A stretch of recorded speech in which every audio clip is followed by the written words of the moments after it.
When you go back retrospectively and look at the city and where it was in, say, 1993 or 1994, we always thought we were a good place to live and a good place to raise a family. To be honest, we weren't a city worth visiting. We didn't have, any stuff that we were proud to show off.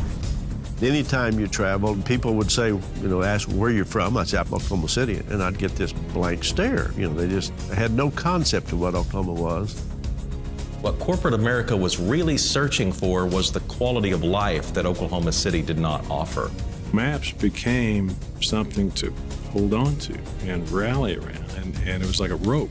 It was like, this could be a way out. This could be a way to build something that will change things. When Ron Norick proposed maps in '93, and I remember thinking, penny sales tax, sure. Try it, because we were desperate. We were desperate to make something happen.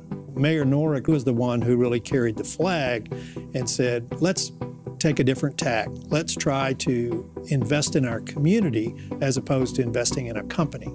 And so he came up with this inventive, creative package called MAPS. It's a penny on the dollar sales tax for a defined number of years, with the city's promise that they will build projects and hopefully meet or exceed the citizens' expectations.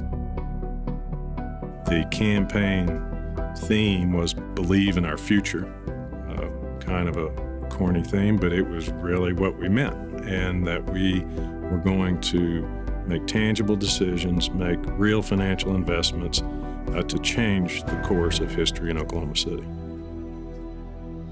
There were many doubters about whether or not you could really pull off something like this.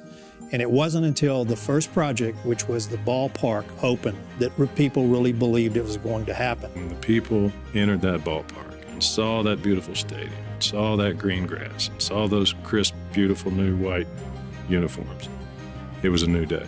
And the citizens, you could almost feel the exhale and the good feeling that everyone had that, this is good, this is going to work. It's not an exaggeration to say MAPS changed everything.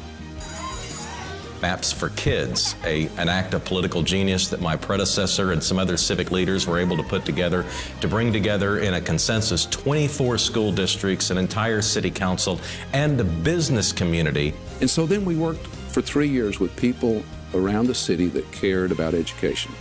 Kirk's was a very important election. He had his own impact in terms of taking the city in another direction, and that was his belief that we needed to address the capital needs of the Oklahoma City public school system. And he led us in a brilliant way to get that done.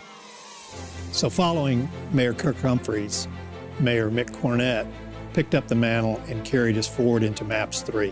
What MAPS 3 has done is continued the momentum of MAPS 1 and MAPS for Kids. I think Mick's leadership has been as important as Ron's and Kirk's in different ways, of course. But to maintain a program that operates at such a high level is a difficult task, and he's done it very effectively. 3 different mayors, 3 different times, 3 different skill sets, but all with the same message. We're all for making this investment. We're all for Oklahoma City. If there's a lesson to be learned about MAPS, it is that good things don't just happen. People have to make them happen. It's not the bricks and mortar that MAPS did. It's the change of attitude of our community. Our kids and our grandkids are going to want to stay here. They're going to be able to find employment. They're going to raise families. MAPS in Oklahoma City has been probably the most transformational event that has occurred in any major U.S. market. People have seen what Oklahoma City has become, and now they see young people flocking to a community that's got its act together.